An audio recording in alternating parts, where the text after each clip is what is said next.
নিজে যা খাই আমি অন্যকে তাই দেওয়ার চেষ্টা করি। আমি বাজার থেকে ফ্রেশ জিনিসটাই কিনে আমি ফ্রেশ জিনিসটাই, যেহেতু আমি এখনও ফার্মারি লেভেলে যেতে পারি না, আমার সেল ভলিউমটা এতটা লেভেলে আসে নাই যে আমি ফার্মার লেভেল থেকে জিনিস কালেক্ট করে আমি এটা সেলে আসতে পারবো। আমার টার্গেট, আমি ইনশাল্লাহ হয়তো একদিন পারবো। আর হচ্ছে আমি বাজার থেকে যতটা ফ্রেশ জিনিস মানে আমি কালেক্ট করার চেষ্টা করি, আর ওই ফ্রেশ জিনিসটাই আমি মানে আমি এটা সবার মাঝখানে মানে সবাইকে দিতে চেষ্টা করি। আর কেটে বেছে আমি যখন একটা প্রোডাক্ট আস্ত কিনি তখন অলরেডি 250 গ্রাম, আমি যখন এটা কাটিংয়ে নিয়ে যাবো 250 গ্রাম অলরেডি ওখানে কিন্তু পড়ে যায়। তো পড়ে গেলে ওটা ওয়েট কিন্তু মানে কমে যাচ্ছে। তো দেখা যায় যে আমি আস্তটা আমি যেই প্রাইসে বিক্রি করতে পারতেছি বাজার মূল্যে, আমি কিন্তু কাটিংটা সেম প্রাইস রাখতে পারবো না, কারণ আমার যে ওয়েস্টেজটুকু আমাকে ধরতে হবে।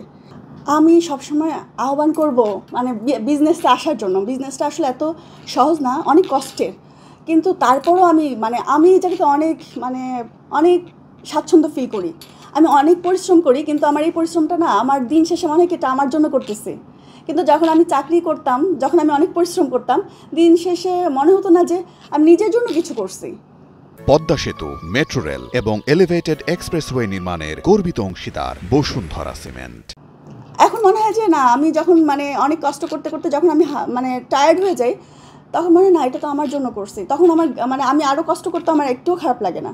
তো আমি তরুণ প্রজন্মকে বলবো, যদি সম্ভব হয়, সবার তো আসলে সম্ভব হয় না, যদি সম্ভব হয় বিজনেস স্টার্ট করার কোনো সম্ভাবনা থাকে বা সুযোগ থাকে, ওনারা যেন শুরু করেন। পরিশ্রমকে মানতে হবে, পরিশ্রম না করলে কখনো সফলতা আসবে না। যে উনি যদি আমাকে বিকাল 5টার আগে আমাদেরকে অর্ডার করেন 10% ডিসকাউন্ট দিব।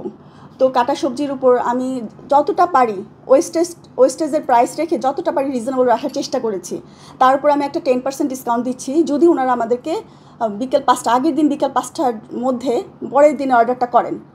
তো যদি উনি মনে করেন যে না, আমি হেল্পিং হ্যান্ড ছাড়া আমি যদি এটা একজন বুয়ার যে খরচটা ওইটা চিন্তা করে যদি এটার সাথে কম্পেয়ার করেন, আমার মনে হয় উনি খুব একটা যে লুজার হবেন বা ওনার যে, কারণ ওনার টাইমের তো একটা ভ্যালু আছে, টাইম ভ্যালু অনেক বড় ব্যাপার। কয়টা গাড়ি এখন চলছে আর কয়টা আরও সামনে আসবে বলে আপনার চিন্তাধারা আছে? আমাদের অলরেডি 2টা গাড়ি চলতেছে, আপনারা দেখে আসছেন। আরও ইনশাআল্লাহ সামনে খুব তাড়াতাড়ি আমরা আরেকটা গাড়ি আনার চেষ্টা করতেছি।